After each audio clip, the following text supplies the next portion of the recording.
은혜 받을 말씀은 마태복음 1장 18절부터 25절입니다. 신약성경 마태복음 1장 18절부터 25절.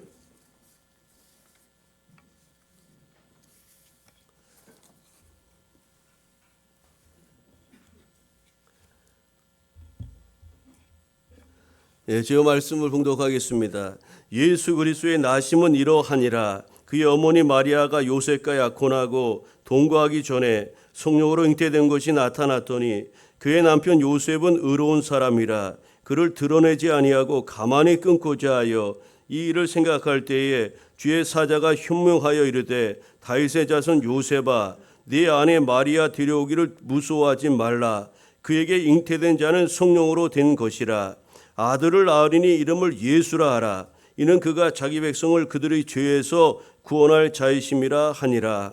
이 모든 일이 된 것은 주께서 선지자로 하신 말씀을 이루려 하심이니 이르시되 보라, 처녀가 잉태하여 아들을 낳을 것이요 그의 이름은 임마누엘이라 하리라 하셨으니 이를 번역한즉 하나님이 우리와 함께 계시다 함이라. 요셉이 잠에서 깨어 일어나 주의 사자의 분부대로 행하여 그의 아내를 데려왔으나 아들을 낳기까지 동침하지 아니하더니 나음의 이름을 예수라 하니라. 아멘. 오늘 우리가 읽은 마태복음 1장 18절부터 25절 말씀을 중심으로 인류 최대의 축복이라는 제목으로 함께 말씀을 나누겠습니다. 어제 눈과 비가 왔어요. 그래서 기온이 영하로 내려가서 길이 미끄럽고 또 어려움이 많았을 텐데 오늘 여러분 예배에 참석하시느라고 많이 애를 쓰셨을 텐데 오늘 그렇게 어렵게 오셨으니까 더 많은 은혜 받고 돌아가시기 바랍니다. 이제 앞으로 이제 본격적인 겨울이 될 터인데 날씨가 더 춥게 되고 또 그럴 텐데 이 미끄러움에 낙상에 부상 당하지 않도록 특별히 우리 노년에 계신 분들 강건함을 이루시기를 바라고 하나님의 돌보심의 은혜가 함께하기를 기원합니다. 우리 작년 이맘때쯤은 엄청 추웠던 곳으로 제가 기억하는데 그래도 2년보다는 좀 아직 덜 추운 것 같은데 곧 우리가 이제 본격적인 겨울을 맞이할 것 같습니다. 우리의 구세주가 되시는 예수님의 탄생을 기념하고 또 다시 오실 주님을 기다리는 대림절 세 번째 주일입니다. 주님의 빛이 또 평화와 축복이 온 세상에 가득하기를 소망합니다. 말씀을 우리가 나누기 전에 우리 교우들과 평화의 인사 나누겠습니다. 주님의 은혜와 평강이 함께하길 빕니다. 이렇게 인사 나누겠어요. 주님의 은혜와 평강이 함께하길 빕니다. 우리 주님이 주신 그런 내적인 평안과 또 은혜가 가득 넘쳐나기를 다시 한번 축복합니다. 이 땅에 구세주로 오신 예수님, 그 초림의 예수님은 일반 사람들과는 아주 다른 특별한 방법을 따라서 탄생하셨어요. 예수님은 보통 남자와 여자의 일반적인 성적인 결합을 통해서 태어나신 것이 아니라 동정녀 마리아의 몸을 빌어 성령으로 잉태되어 태어났다고 오늘 말씀하고 있습니다. 1장 1절부터 17절까지 말씀은 예수님의 족보 이야기인데 예수님께서 완전한 인간으로 이 땅에 오신 예수님의 인성, 사람으로 오신 예수님에 대한 이야기를 소개하고 있습니다. 이에 비해서 우리가 읽은 오늘의 본문 18절부터 25절까지는 완전한 하나님으로 우리에게 오신 예수님의 신성에 대해서 이제 소개하고 있는 말씀입니다. 사실 인류를 죄에서 구원할 중보자로 오신 이 메시아 예수님은 완전한 인간인 뿐만 아니라 신적인 존재여만 하였습니다. 그러해야만 우리의 죄를 대속할 수가 있기 때문이죠. 또한 인간의 죄를 단번에 사하기 위해서 완전한 대속 제물을 되기 위해서는 아담 이래로 온 인류에게 전가된 원죄와 전혀 상관없는 그런 분이셔야만 하였습니다.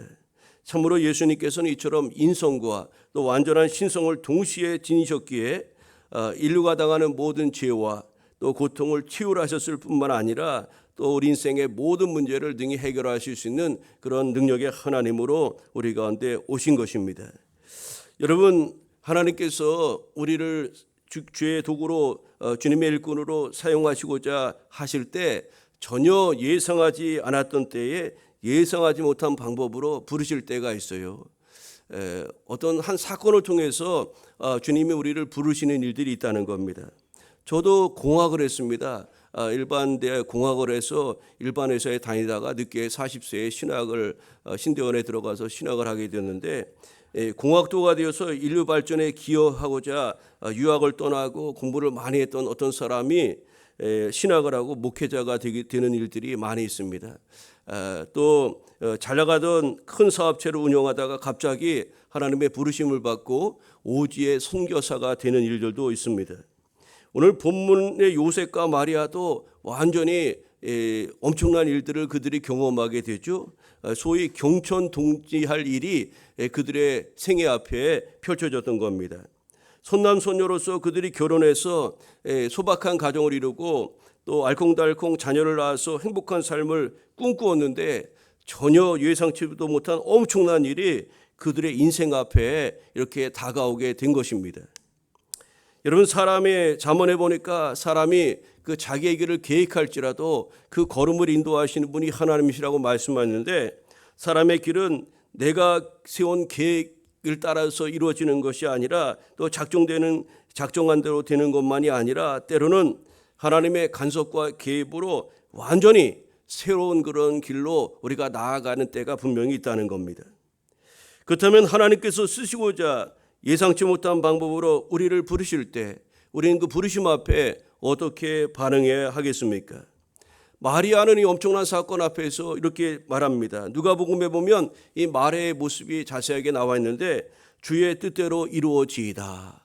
주님의 뜻대로 주의 여종을 계집종을 사용하여 주옵소서. 주의 뜻대로 이루어지길 원합니다 라고 순종하며 메시아 예수 그리스도의 육신적인 어머니가 되는 영광을 그녀는 얻게 되었던 겁니다. 그러므로 우리도 우리 주님의 부르심 앞에 있을 때 기쁨으로 순종함으로 하나님의 영광을 위해서 귀하게 쓰임받게 되는 저와 여러분이 되어야 될 줄로 믿습니다. 여러분, 예수님께서 동정녀를 통한 탄생에 대한 것은 하나님께서 어느 날 갑자기 세운 것이 아니라 영원 전부터 하나님이 계획하시고 또 선지자들을 통해서 예언하신 말씀으로 많은 사람들이 기다렸던 사건이 성취된 일대의 사건이었던 겁니다. 예수님의 이 땅에 오심은, 즉 예수님의 탄생은 그래서 인류 최대의 축복이라고 할 수가 있는데, 그 이유가 무엇인지를 오늘 본문 말씀을 통해서 같이 살펴보며 은혜를 나누고자 합니다. 여러분, 예수님이 이 땅에 오신 것은 경천 동지, 다시 말해 하늘이 움직이고 하늘이 놀라고 또 땅이 움직일 만한 그런 일대에 아주 지각을 움직이는 일대 사건이라는 것을 우리는 기억해야 되겠죠. 예수님이 오심으로 말미암아 인류의 역사가 완전히 달라지지 않았습니까? 기원 전과 기원 후로 바뀌고 BC라는 그런 새로운 연대기가 설정되는 것처럼 엄청난 그런 세계사에 큰 변혁을 가져왔던 것 아닙니까? 여러분, 예수님께서 이 땅에 오심이 인류 최대의 축복인 이유가 무엇입니까? 첫째는 우리의 죄의 문제를 해결해 주시기 때문에 예수님의 이 땅에 오심은 엄청난 축복인 줄로 믿습니다. 여러분, 인간은 죄로 말미암아 하나님과 단절됨으로 영원히 멸망받을 수밖에 없는 존재가 되었는데, 이렇게 단절된 인간과 하나님의 관계를 새롭게 열어주시기 위해서 하나님께서 계획을 세우셨는데 바로 독생자 예수님을 이 땅에 보내주시기 위한 계획이었던 겁니다. 여러분, 그래서 오늘 본문에 보니까 21절을 보면 주의 사자가 요셉에게 나타나서 장차 마리아를 통해서 태어날 그 아이의 이름을 예수라 하라 이렇게 일러줍니다. 여기서 예수란 여호와가 구원하신다는 뜻입니다. 하나님이 구원하신다 그런 뜻인데, 히브리어로 여호수아 또 예수아, 히브리어로 그렇게 부르고 헬라어로는 예수, 이제 그렇게 불러서 우리가 읽은 성경은 헬라어 번역본이기 때문에 예수 이렇게 소개하고 있는 겁니다. 그런데 이 이름은 유대인들 중에 아주 흔한 이름이었어요. 우리 또 철수, 영희 그런 이름이 흔한 것처럼 미자, 복자 이런 이름이 아주 흔하지 않습니까? 그런 것처럼 유대인들 중에 이 예수라는 이름은 흔한 이름이었어요. 지금도 매스컴을 통해서 축구 선수나 연예인 중에 예수란 이름을 가진 사람들이 적지 않게 등장하는 것을 우리는 이제 볼 수가 있습니다. 근데 여러분, 중요한 것은 이 예수라는 이름으로 오실 메시아는 그 이름의 뜻대로 이 땅에 오셨다는 거예요. 이름의 뜻이 오늘 본문에 소개되고 있는데 21절 이렇게 말씀하죠. 우리 21절 같이 한번 읽어보겠습니다. 아들을 낳으리니, 시작. 아들을 낳으리니 이름을 예수라 하라. 이는 그가 자기 백성을 그들의 죄에서 구원할 자이심이라 하니라. 아멘. 여러분, 예수님으로 오실 이 메시아는 그분이 무엇을 위해서 이 땅에 오시느냐 하면은 자기 백성을 죄에서 구원하는 일을 하기 위해서 오신다는 겁니다. 자기 백성, 즉 유대인들, 또 예수님을 믿는 사람들, 예수님을 믿는 사람들을 구원하시기 위해서 이 땅에 오시는 분이 바로 예수님이라는 겁니다. 그렇다면 예수님이 하고자 하신 것, 다시 말해 메시아로서 죄에서 우리를 구원하는 이 일이 여러분 왜 그렇게 중요한 것일까요? 하나님이 왜 인류를 죄에서 구원하시기 위해서 독생자 예수님까지 보내셨다는 말씀입니까? 그 이유는 인간의 죄야말로 인류가 고통당하는 모든 문제의 근원, 다시 말해 뿌리가 되기 때문에 그렇습니다. 이 죄 문제가 해결되지 아니하면 우리는 이 땅에서 행복한 삶을 살 수 없을 뿐만 아니라 천국에 갈 수도 없기 때문에 그런 겁니다. 여러분, 인간이 고통당하는 모든 문제는 아담 이래로 인간이 범죄함으로 인해서 생명의 근원이신 하나님과의 단절 때문에 야기된 것이라는 것이 성경의 한결같은 말씀이죠. 예수는 바로 그 근원적인 죄의 문제를 해결해 주시고자 이 땅에 오신 분이십니다. 하나님과 인간을 가로막고 있는 죄의 문제를 해결하지 않고서는 하나님이 우리 가운데 주시고자 하는 엄청난 은혜와 복을 우리가 누릴 수 없기에 그 죄의 문제, 하나님과 우리 사이에 가림막이 쳐져 있는 겁니다. 그 가림막을 제거해 주시고 하나님과 단절된 관계를 열어주시기 위해서 예수께서 이 땅에 우리 가운데 오신 것입니다. 죄는 마치 그와 같은 것입니다. 하나님과 우리 사이에 그 커튼, 그 가림막, 그것이 죄와 같다는 거죠. 그래서 우리가 하나님 앞에 은혜를 구하도 또 하나님 우리에게 복을 주시려고 해도 은혜가 기도가 하나님 앞에 상달되지 아니하고 하나님의 은혜와 복이 우리 가운데 내려오지도 못하게 하는 그 요인이 바로 이 죄 때문이라는 거죠. 그런데 주님께서 하나님께서 예수님 보내셔서 이 죄의 문제를 없애주시고 하나님과 우리 사이에 막힌 담을 열어주셔서 우리를 지으실 때 주셨던 그런 행복한 존재로서의 그런 모든 복을 다시금 회복해 주시기 위해서 하나님의 특별한 방법을 따라 예수님을 우리 가운데 보내주신 것입니다. 예수님은 인류를, 저와 여러분의 모든 죄를 대속하시기 위해서 우리를 죄에서 구원할 메시아로 우리 가운데 오셨다는 것을 여러분 잊지 마시기를 바랍니다. 근데 많은 이제 신학을 하다 보니까 뭐 해방신학이니 민중신학이니 여러 이런 신학들을 많이 하면서 제가 신대원 다니다 보니까 이제 그런 것들을 많이 강조하더라고요.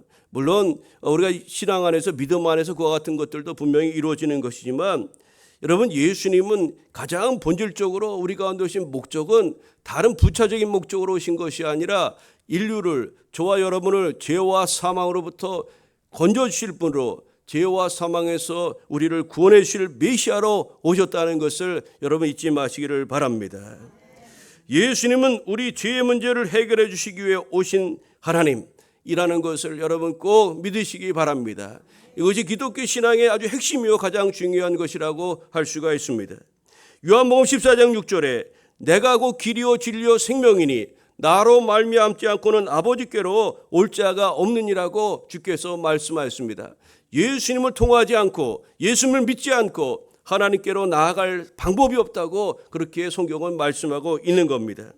또한 히브리서 10장 19절 20절에 말씀합니다. 그러므로 형제들아 우리가 예수의 피를 힘입어 성소에 들어갈 담력을 얻었나니 그 길은 우리를 위하여 휘장 가운데로 열어놓으신 새로운 살 길이요 휘장은 곧 그의 육체니라. 여러분, 예수님이 십자가에 달려 돌아가셨을 때 성소 휘장이 찢어졌다고 말씀합니다.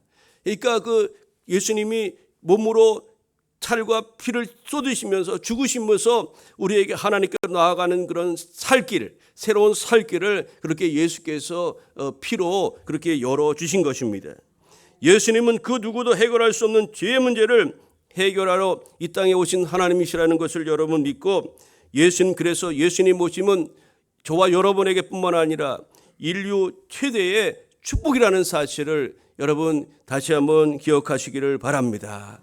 대림절 세 번째 주간에 우리에게 주신 하나님이 주신 축복이 많이 있지만 그중에서 최고의 축복은 우리 인생에 아무도 해결할 수 없는 죄의 문제를 해결해 주시기 위해서 예수님이 우리 가운데 오셨다는 이 기막힌 사실, 바로 이것 때문에 우리가 예수님은 인류 최대의 축복인 줄로 믿습니다. 예수님께서 우리뿐만 아니라 인류 최대의 축복이 되는 두 번째 이유가 무엇일까요? 그것은 그 예수님께서 우리와 함께 하려고 오신 분이기 때문입니다. 여러분, 하나님이 우리와 함께 하신다. 얼마나 힘이 됩니까? 우리가 여행을 갈 때 누구와 동행하느냐가 참으로 중요하다고 하지 않습니까? 우리가 어디 산길을 갈 때 참으로 이렇게 산책하는 사람들이 그런 이야기를 많이 합니다. 뭐 동물이 무서운 것이 아니라 중간에 사람 만나면 무섭다는 이야기를 하죠. 이렇게 요즘 워낙 뭐 산책도 많이 하고 요즘 이제 그 러닝 많이 하잖아요. 러닝 많이 하고 그러는데, 근데 여러분 이렇게 산길을 걸어가거나 어딜 가더라도 혼자 갈 때보다 우리와 동행하는 사람이 있으면 얼마나 위로가 되고 힘이 됩니까? 근데 여러분, 우리가 옆에 사람 하나 있어도 우리 뭐 힘 있는 사람 말고 아이를 하나 얻고 가도 그렇게 힘이 된다는 거예요. 그러니까 혼자 가는 것보다 아이를 얻고 가도 또 아이와 같이 두 손 잡고 가더라도 그렇게 힘이 된다는 거예요. 그런데 하물며 만왕의 왕이신 하나님이 우리와 함께 하신다니, 또 우리와 함께 하시려 이 땅에 오셨다니, 여러분 그것이 우리에게 얼마나 큰 위로와 또 축복이 됩니까? 여러분, 오늘 하나님이 우리와 함께 하시려 이 땅에 오신 분이 바로 예수님이시라는 것을 기억하시기를 바랍니다. 여러분, 지금 하나님이 저와 여러분과 함께 하시는 줄로 믿습니다. 오늘 23절에 보면 예수님의 이름을 예수라고 하고 그 외에 또 다른 이름을 하나 소개하고 있는 것을 볼 수가 있는데, 우리 23절 말씀을 같이 읽어볼까요? 23절 보라, 시작. 보라, 처녀가 잉태하여 아들을 낳을 것이요 그의 이름은 임마누엘이라 하리라 하셨으니 이를 번역한 즉 하나님이 우리와 함께 계시다 함이라. 아멘. 여러분, 예수님이 동정녀를 통해서 탄생할 것은 이미 구약시대 이사야 선지자를 통해서 말씀을 하셨어요. 예언된 하나님의 말씀이라는 거예요. 이사야 7장 14절에 보라, 처녀가 잉태하여 아들을 낳을 것이요 그의 이름을 임마누엘이라 하리라 하신 말씀을 오늘 본문에 이제 마가가 인용한 것인데, 여러분, 이 임마누엘이라는 뜻이 오늘 23절 후반절에 소개하고 있지 않습니까? 임마누엘이라는 뜻이 무엇이냐면 하나님이 우리와 함께 하신다. 하나님이 우리와 함께 하신다. 예수님이 우리를 죄에서 구원하시기 오셨는데 또 한 가지 목적으로 오셨다는 겁니다. 우리와 함께 하시려고 오신 하나님이신 줄로 믿습니다. 여러분, 하나님은 예수님을 보내셔서 우리와 함께 하셨습니다. 또 예수님은 십자가에서 인류의 모든 죄를 지시고 우리의 모든 죄를 다 대속하시고 십자가 달려 돌아가셨다가 3일 만에 말씀대로 부활하셨습니다. 그리고 예수님은 부활 승천하시면서 이렇게 말씀하셨어요. 마태복음 28장 19절이야 이렇게 말씀합니다. 그러므로 너희는 가서 모든 민족을 제자로 삼아 아버지와 아들과 성령의 이름으로 세례를 주고 내가 너희에게 분부한 모든 것을 가르쳐 지키게 하라. 볼지어다 내가 세상 끝날까지 너희와 항상 함께 있으리라고 말씀하였습니다. 제자들과 예수님 믿는 사람들을 떠나가면서 부활 승천하시면서 떠나가면서도 세상 끝날까지 너희와 함께 하시겠다고 약속하셨어요. 그러면 우리 일반 상식으로 이해가 되지 않지 않습니까? 예수님 승천하시는데 어떻게 우리와 함께 하실 수 있단 말입니까? 그런데 그러면서 예수님이 승천하시면서 하신 말씀을 우리가 주목할 필요가 있습니다. 내가 아버지께로 가서 너희에게 또 다른 보혜사이신 성령님을 보내주셔서 너희와 함께 하게 하겠노라고 그렇게 말씀하신 겁니다. 요한복음 14장 16절 17절에 이렇게 말씀합니다.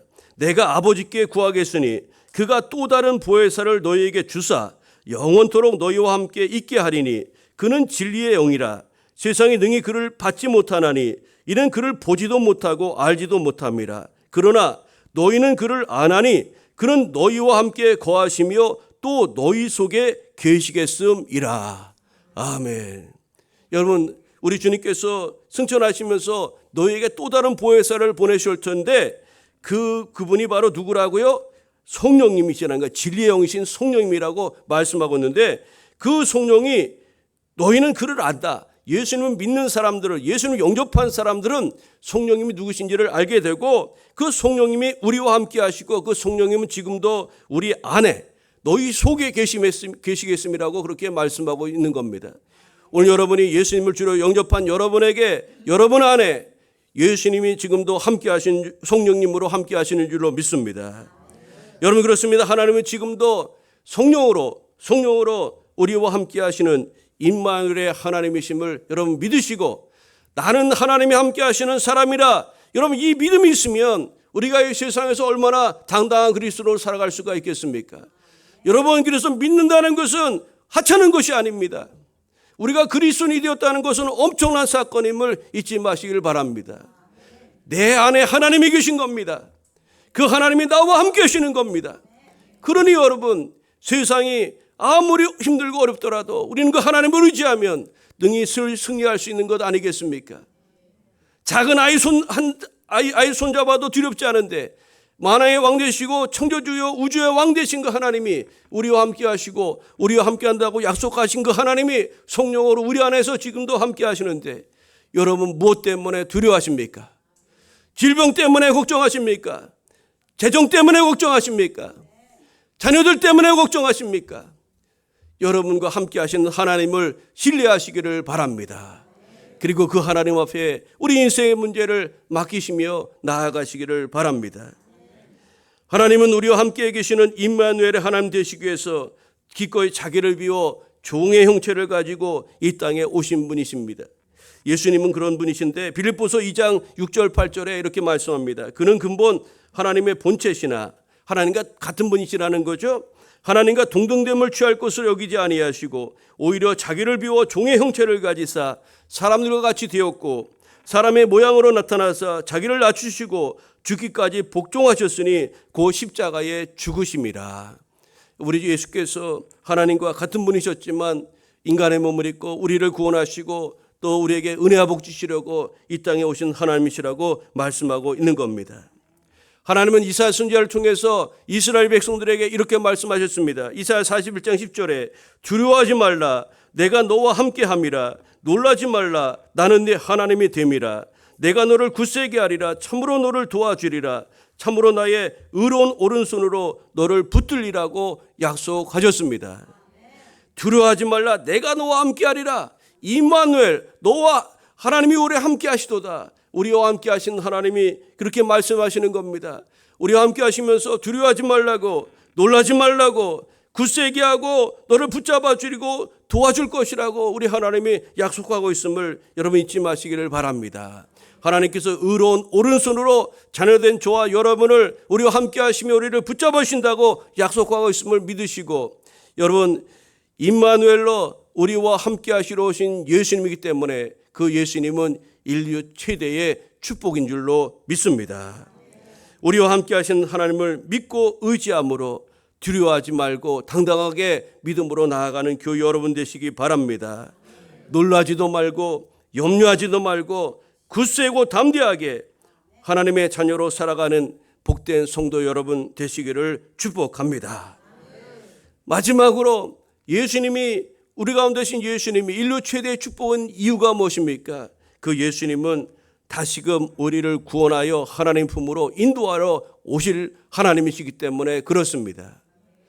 여러분 2000년 전 유대 땅 베들레헴에 오신 예수님은 우리를 죄에서 구원할 자로 그렇게 오셨어요. 또 우리와 함께 하시는 임마누엘의 하나님으로 우리 가운데 오셨습니다. 그런데 그것으로 끝난 것인가요? 그렇지 않습니다. 예수님을 통한 하나님의 구원 계획과 사랑은 여전히 지금도 계속되고 있으며 하나님이 정하신 때에 마침내 완성하게 될 줄로 믿습니다. 그것이 기독교 신앙의 그런 하나님의 구원 계획인 겁니다. 오늘 본문 22절을 보면 하나님께서 메시아를 예수와 임마누엘의 이름으로 우리에게 보내신 것은 우연이 아니라 어느 날 갑자기 충동적으로 이렇게 보내신 것이 아니라 약속의 말씀을 이루기 위함이었다고 오늘 22절에 증언하고 있어요. 22절 말씀 우리 같이 한번 볼까요? 이 모든 일이 된 것은, 시작. 이 모든 일이 된 것은 주께서 선지자로 하신 말씀을 이루려 하심이니. 아멘. 여러분, 예수로 또 임마누엘로 예수님 이 땅에 보내신 것은 하나님이 구약시대의 선지자를 통해서 말씀하신 그 약속을 이루기 위해서 하신 것이라는 겁니다.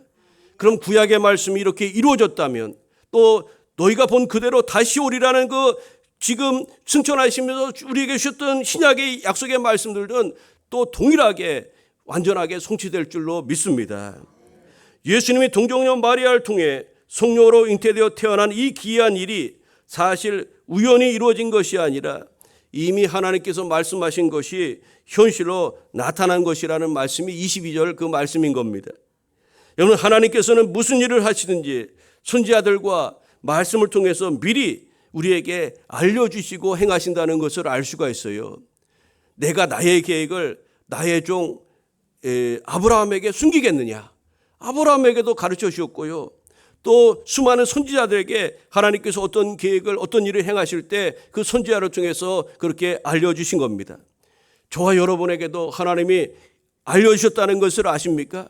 바로 이 계시된 하나님의 말씀을 통해서 오늘 저와 여러분에게 지금 일어날 일과 과거에 있었던 일과 지금 일어날 일과 앞으로 일어날 일들에 대해서 하나님이 다 말씀하신다는 사실입니다. 아모스 선지자는 이렇게 말합니다. 주 여호와께서는 자기의 비밀을 그의 종 선지자들에게 보이지 아니하시고는 결코 행하심이 없느니라고 말씀하였습니다. 그러므로 우리 또한 미래의 일, 앞날에 대해서 알 수가 있다는 겁니다. 하나님께서는 미래의 일에 대해서 말씀으로 저와 여러분에게 성경을 통해서 다 알려주셨어요.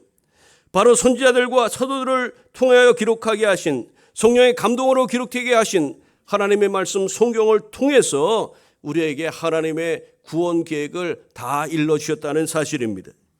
여러분, 그렇습니다. 성경에는 하나님께서 앞으로 행하실 놀라운 일들이 다 기록되어 있다는 것을 여러분 잊지 마시기 바랍니다. 그래서 성경을 보면 미래가 보이는 것이고 성경을 보면 우리가 갈 길이 무엇인지를 깨닫게 되는 것입니다.